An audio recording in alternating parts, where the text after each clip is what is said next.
Students आज हमने जो है ना वो लॉ ऑफ मास एक्शन जो है ये टॉपिक पढ़ रहे हैं। ठीक है, चैप्टर जो आपका 9 है केमिकल इक्विलिब्रियम, उसका एक इंपॉर्टेंट टॉपिक है और ये फर्स्ट लॉन्ग क्वेश्चन आपका इस चैप्टर का है। इसमें लॉ ऑफ मास एक्शन में जो है वो सबसे पहली चीज जो है वो हमने डिस्कस करनी है कि इसकी स्टेटमेंट क्या है। स्टेटमेंट का मतलब ये होता है कि इस्लाम में साइंटिस्ट क्या बता रहे हैं, तो वो उन्होंने बोल्ड करके आपको बताया है। उसमें ये लिखा हुआ है सिंपल वर्ड्स में कि जो रेट ऑफ रिएक्शन है, मींस जो स्पीड ऑफ रिएक्शन है वो कब ज्यादा हो सकती है कब कम, तो वो उन्होंने लिखे कि product of the active masses of reacting substances, कि जितना आपके पास रिएक्टेंट्स की अमाउंट ज्यादा होगी उतना जो है वो रिएक्शन की स्पीड ज्यादा होगी। रिएक्टेंट्स की अमाउंट्स कम होगी तो आपके पास रिएक्शन की स्पीड भी कम होगी। इधर वर्ड यूज किया उन्होंने एक्टिव मासेस। एक्टिव मासेस का मतलब कंसंट्रेशन, या और सिंपल करें तो मींस अमाउंट्स है।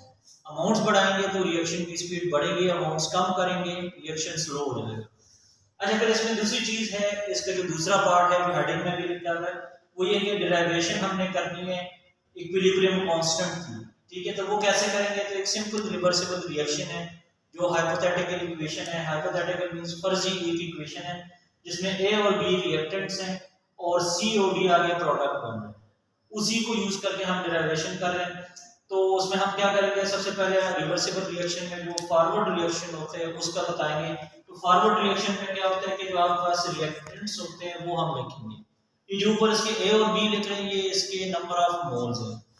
फिर इसके बाद उसी इक्वेशन को फिर हम लिख रहे हैं क्योंकि हमने यहाँ से प्रोपोर्शनैलिटी को रिमूव करना है, कांस्टेंट लगाएंगे। कांस्टेंट के हम लगा रहे हैं साथ एफ क्यों लिख रहे हैं, क्योंकि ये फॉरवर्ड रिएक्शन है। सेम इसी तरह फिर हम rate of reverse reaction, reverse reaction में आपके पास जो है फिर कांस्टेंट हम जब लगाएंगे तो के के साथ आर लिख रहे हैं, आर रिवर्स की वजह से। अब कल हमने पढ़ा था कि जब इक्विलिब्रियम होते हैं तो रेट ऑफ फॉरवर्ड रिएक्शन और रेट ऑफ रिवर्स रिएक्शन बराबर हो जाते हैं। तो अगर आप देखें रेट ऑफ फॉरवर्ड रिएक्शन ये है, रेट ऑफ रिवर्स रिएक्शन ये है, इन दोनों को बराबर करेंगे। फिर इसमें कांस्टेंट देखे एक तरफ भी है और दूसरी तरफ भी है। कांस्टेंट्स को एक तरफ कर ले तो के एफ डिवाइड बाय के आर हो जाएगा, ये के आर इस तरफ आ जाएगा। ठीक है, इक्वेशन की जो है इस साइड पे, और ए और बी उस तरफ चले जाएंगे तो प्रोडक्ट ऊपर आ जाएगा, रिएक्टेंट नीचे। फिर जहां पे भी दो कांस्टेंट्स आ रहे हैं तो वो जब आपस में डिवाइड या मल्टीप्लाई होते हैं तो उससे हम एक कांस्टेंट शुरू करते हैं। तो यहाँ पे जो कांस्टेंट के एफ और के आर है तो उससे के सी बनते हैं। के सी को हम इक्विलिब्रियम कांस्टेंट कहते हैं। तो आप देख लें के सी आपके पास किस चीज के बराबर आ रहा है, प्रोडक्ट की कंसंट्रेशन ऊपर आ रही है, रिएक्टेंट्स की उससे नीचे आ रही है।